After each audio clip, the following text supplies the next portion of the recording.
जिसे सामान्य तौर पर असंभव माना जाता है, लेकिन ये वास्तव में हुआ है। भैया, इसी वजह से मैंने आपको फोन किया। मेरा नाम गौतम है, मैं बहुत परेशान हूँ। शांत होकर बताओ गौतम, क्या समस्या है? भैया, मेरा आधार पिछले 10 सालों से बन ही नहीं पा रहा है। 10 साल से? ऐसा क्या हुआ? भैया, परेशानी इतनी बड़ी है कि पहले मैं अकेला परेशान था, लेकिन अब मेरे कारण मेरे गांव का एक और युवक भी परेशान हो गया है। एक अनार दो बीमार। पूरी बात विस्तार से बताओ। मेरा नाम गौतम है, पिता का नाम बच्चन है और मैं गांव अंबिकापुर का रहने वाला हूं। साल 2014 में हमारे गांव में आधार नामांकन का कैंप लगा था। गांव के सभी लोगों ने आधार बनवाया। कुछ समय बाद सबका आधार कार्ड बनकर आ गया, लेकिन किसी कारण से मेरा आधार नहीं बना। फिर तुमने क्या किया? भैया, मैंने कई बार कोशिश की, कई आधार सेंटर गया। हर बार मेरा आवेदन ये कहकर रिजेक्ट कर दिया गया कि आपका आधार पहले से बना हुआ है, ये डुप्लीकेट है। जबकि तुम्हारे पास कोई आधार था ही नहीं। हाँ भैया, यही सबसे बड़ी परेशानी थी। आधार नहीं था, लेकिन सिस्टम कहता था कि आधार पहले से मौजूद है। समय बीतता गया और मैं यूं ही भटकता रहा। फिर आगे क्या हुआ? साल 2024 में UIDAI की एक टीम हमारे इलाके में आई। मैं अपनी पुरानी पावती लेकर उनके पास पहुंचा। उन्होंने सिस्टम में जांच की और बताया कि तुम्हारा आधार पहले से बना हुआ है, इसीलिए हर बार तुम्हारा आवेदन डुप्लीकेट बताकर रिजेक्ट हो रहा है। क्या उन्होंने तुम्हें वो आधार नंबर दिया? हाँ भैया, मैंने उनसे उस डुप्लीकेट आधार नंबर की मांग की। नंबर मिलने के बाद मैंने उसी आधार में अपना मोबाइल नंबर और बायोमेट्रिक अपडेट करवाया। फिर? करीब 10 दिन बाद मेरे मोबाइल पर SMS आया कि आधार जनरेट हो गया है। जब मैंने आधार डाउनलोड किया तो मैं पूरी तरह से चौंक गया। क्या देखा तुमने? भैया, आधार में फोटो मेरी थी, लेकिन अंदर का विवरण किसी और का था। नाम दिलसाई लिखा था, पिता का नाम भगलू था और पता भी मेरे ही गांव के एक दूसरे युवक का था। फिर तुमने दिलसाय से बात की? हाँ भैया, मैं वो आधार लेकर दिलसाय के पास गया। हमने दोनों आधार कार्ड का मिलान किया। हैरानी की बात यह थी कि दोनों आधार में नंबर एक ही था। डेमोग्राफिक डेटा लगभग समान था।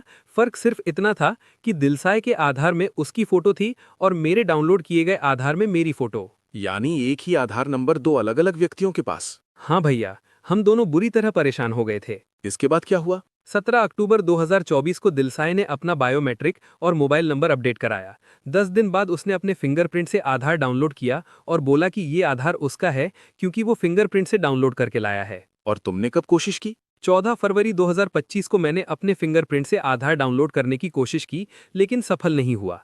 इसके बाद मैंने उसी आधार नंबर पर दोबारा बायोमेट्रिक और मोबाइल नंबर अपडेट करवाया। फिर? 10 दिन बाद फिर से SMS आया कि आधार जनरेट हो गया है। इस बार मैं आधार सेंटर गया और अपने फिंगरप्रिंट से आधार डाउनलोड किया। इस बार आधार डाउनलोड हो गया। यानी अब स्थिति ये बन गई कि एक ही आधार नंबर है, दो अलग अलग व्यक्ति हैं और दोनों अपने अपने बायोमेट्रिक से उसी आधार को डाउनलोड कर पा रहे हैं। हाँ भैया, अब हम समझ ही नहीं पा रहे कि ये आधार नंबर आखिर किसका है। हम नया आधार भी नहीं बनवा सकते, क्योंकि हर बार डुप्लीकेट बताकर आवेदन रिजेक्ट हो जाता है। गौतम, मैंने 13 वर्षों के अपने अनुभव में ऐसा मामला ना कभी देखा है और ना कभी सुना है। स्वाभाविक सवाल यही उठता है कि क्या दो अलग अलग व्यक्तियों के फिंगरप्रिंट और आइरिस बिल्कुल एक जैसे हो सकते हैं? भैया, हमें भी यही समझ नहीं आ रहा। मैंने पूरे मामले की आधार हिस्ट्री जांची और जो कुछ तुमने बताया वो पूरी तरह से सिस्टम रिकॉर्ड से मेल खा रहा था। मामला बहुत गंभीर था, इसलिए मैंने इसे तुरंत कस्टमर केयर अधिकारी और टेक्निकल टीम के साथ साझा किया। आपने क्या क्या किया भैया?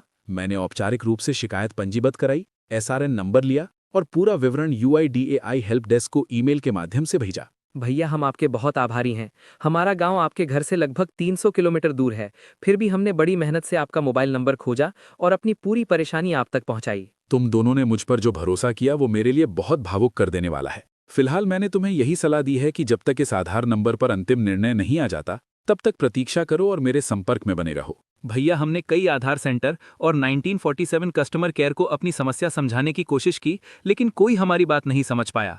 आपने अपने अनुभव से एक बार में ही हमारी समस्या समझ ली और ऊपर तक हमारी आवाज़ पहुंचाई। इसके लिए हम दिल से आपका धन्यवाद करते हैं। ये घटना हमें ये सिखाती है कि केवल सिस्टम ही नहीं, बल्कि अनुभव, संवेदनशीलता और जिम्मेदारी भी उतनी ही जरूरी है। तभी आम नागरिक की असली परेशानी समझी और सुलझाई जा सकती है।